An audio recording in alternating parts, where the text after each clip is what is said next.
ये डरना डराना उनके डीएनए में है। हाँ, किनके डीएनए में है?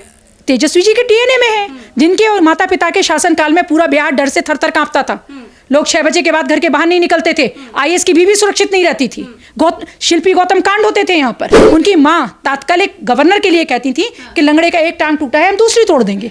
मीसा कहती है कि अगर हम सत्ता में आएंगे तो प्रधानमंत्री को जेल में डालेंगे। तो डरने डराने की बात करना तो उनके लिए बहुत आम है, इसमें कोई बहुत आश्चर्य की बात नहीं। जो घुसपैठिए बंगाल में आज आ गए हैं, उनका वोटर आईडी बनवाकर उनको आरक्षण देकर वैसे लोगों को खड़ा करना जो देश की सुरक्षा के लिए खतरा है, जो देश में गृह युद्ध को खड़ा करने को तैयार है, जो एक इस्लामिक कट्टरपंथी कॉरिडोर बनाने को तैयार है। आप जाकर स्टडी करें पहले। वो तेजस्वी यादव तो ये भी कह रहे हैं कि जेल में तो हमारे कृष्ण भगवान का भी जन्म हुआ था, मतलब वो खुद का कंपैरिजन कृष्ण भगवान। कृपया करके वो अपने चारा चोर परिवार को, ठीक है ना, जिन्होंने पशुओं पर भी दया नहीं दिखाई, उनका चारा भी चोरी कर लिया, उनकी कृपया करके वो उस यदुवंशी की तुलना अपने से ना करें कृष्ण भगवान की एक विषय कि देश की सत्ता में आ जाना भावों का पीने करके, जातीय नरसंहार करा के और जातियों के भेद में बांटकर सत्ता हासिल कर लेना एक अलग विषय है और संविधान की जानकारी होना एक अलग विषय, दोनों अलग अलग विषय है। आप कह रही है कि नरसंहार कौन करा रहा है?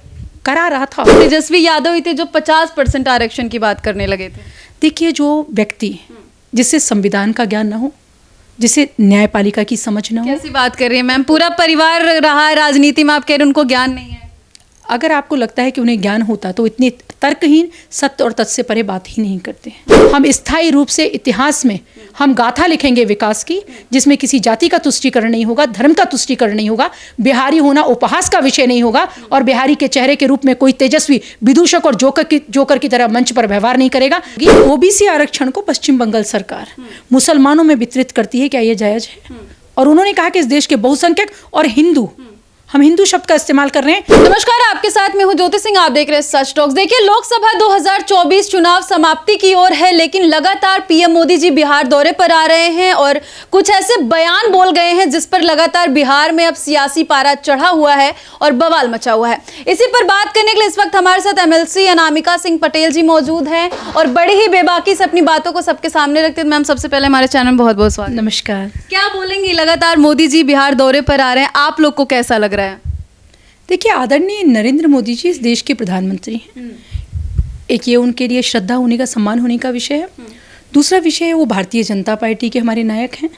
तीसरा विषय है वो इस विश्व के हर संवेदनशील, राष्ट्रवादी और जो मानवीय दृष्टिकोण रखता है उस व्यक्ति के नायक हैं। तो ऐसा नायक जब हम लोगों के बीच में आता है तो आप तो पत्रकार हैं, आप लोगों की तपतपाती कड़कड़ाती धूप में जो लोगों में मोदी मोदी के नारे लगते हैं, और कल तो आपने विक्रम की सभा में देखा, हम लोगों ने एक नया नारा था, मोदी जी को जय श्री राम। उस पर जो जनता का रिएक्शन होता है, प्रतिक्रिया होती है, तो मुझे लगता है मुझे बताने की आवश्यकता नहीं, आप खुद समझ सकते हैं एक व्यक्ति को भी कैसा लगता है। अच्छा, बिहार विक्रम के बाद वो कारा काट गए थे मोदी जी वहाँ पे भी जनसभा संबोधित किए, बातचीत किए। एक बात उन्होंने वहाँ पे बोल दी कि लालटेन लेके जो मुजरा करने की जमात है, इस बवाल पर लगातार जो है कि इस बयान पे बवाल मचा हुआ है और आज मनोज झा भी बहुत सारी चीज़ें बोल गए हैं, पवन खेड़ा भी बोल गए हैं। वो कह रहे हैं कि जो मोदी जी महिलाओं के आरक्षण की बात कर रहे हैं उनके मुँह से मुजरा शब्द ये अच्छा नहीं है। देखिए, मैं आपको एक बात कहना चाहती हूँ, जो अगला किस मानसिकता के निकृष्ट लेवल पे है और वो खुद को साबित करने के लिए विपक्ष कोई भी शब्द जो होता है वो प्रतीकात्मक होता है।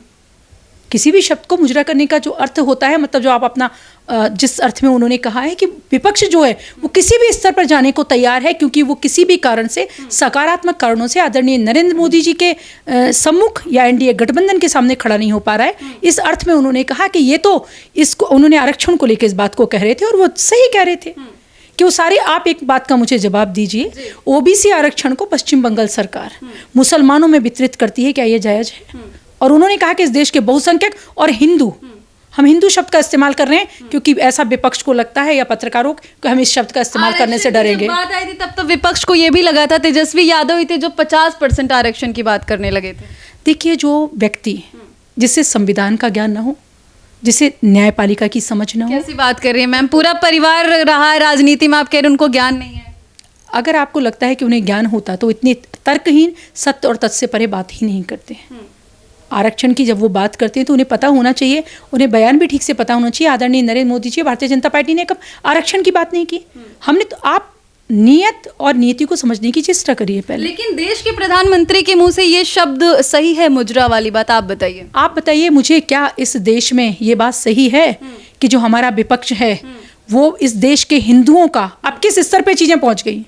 जो घुसपैठिए बंगाल में आज आ गए हैं, उनका वोटर आईडी बनवाकर उनको आरक्षण देकर वैसे लोगों को खड़ा करना जो देश की सुरक्षा के लिए खतरा है, जो देश में गृह युद्ध को खड़ा करने को तैयार है, जो एक इस्लामिक कट्टरपंथी कॉरिडोर बनाने को तैयार हैं। आप जाकर स्टडी करें पहले वो। और जब आपने मेरी बात पूरी नहीं होने दी कि देश की सत्ता में आ जाना भावों का पी लेकर के, जातीय नरसंहार करा के और जातियों के भेद में बांटकर सत्ता हासिल कर लेना एक अलग विषय है और संविधान की जानकारी होना एक अलग विषय, दोनों अलग अलग विषय हैं। आप कह रही है कि नरसंहार कौन करा रहा है?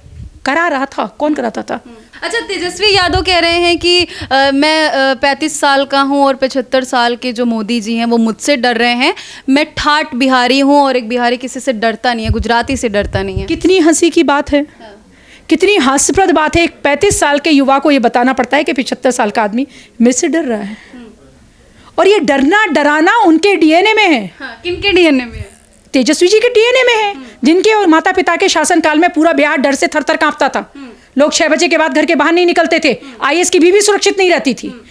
शिल्पी गौतम कांड होते थे यहाँ पर, जिनकी बहन की शादी में गाड़ियों के शोरूम लूट लिए जाते थे, जिनकी बहनों को घर में बैठकर एमबीबीएस बनाया जाता था, एग्जाम लिखवाए जाते थे। वो डरने डराने की बात करते हैं तो कौन सी अलग बात है। उनकी तो बहन ने कहा है, पूरी बात होने दें ज्योति मेरी, उनकी माँ तात्कालिक गवर्नर के लिए कहती थी कि लंगड़े का एक टांग टूटा है हम दूसरी तोड़ देंगे। मीसा कहती है कि अगर हम सत्ता में आएंगे तो प्रधानमंत्री को जेल में डालेंगे। तो डरने डराने की बात करना तो उनके लिए बहुत आम है, इसमें कोई बहुत आश्चर्य की बात नहीं हो, किसी को भी डरा सकते हैं। वो तो ये कह रहे हैं कि जेल की बात मोदी जी कर रहे हैं, तो मोदी जी कर रहे हैं और मजबूती से कर रहे हैं। हर देश, इस देश का मैं कह रही हूँ, मोदी जी कह रहे हैं, हमारे आदरणीय सम्राट चौधरी जी कह रहे हैं, मैं प्रवक्ता कह रही हूँ भारतीय जनता पार्टी के एमएलसी, और भारतीय जनता पार्टी का एक कार्यकर्ता कह रहा है कि जो भी यहाँ भ्रष्टाचारी होगा, जो भी अपराधी होगा, जो भी माफिया होगा, वो जेल में जाएगा, वो किसी का कितना भी सगा हो। अच्छा, तेजस्वी यादव तो ये भी कह रहे हैं कि जेल में तो हमारे कृष्ण भगवान का भी जन्म हुआ था, मतलब वो खुद का कंपैरिजन कृष्ण भगवान। कृपया करके वो अपने चारा चोर परिवार को, ठीक है ना, जिन्होंने पशुओं पर भी दया नहीं दिखाई, उनका चारा भी चोरी कर लिया, उनकी कृपया करके वो उस यदुवंशी की तुलना अपने से ना करें, कृष्ण भगवान की एक विषय।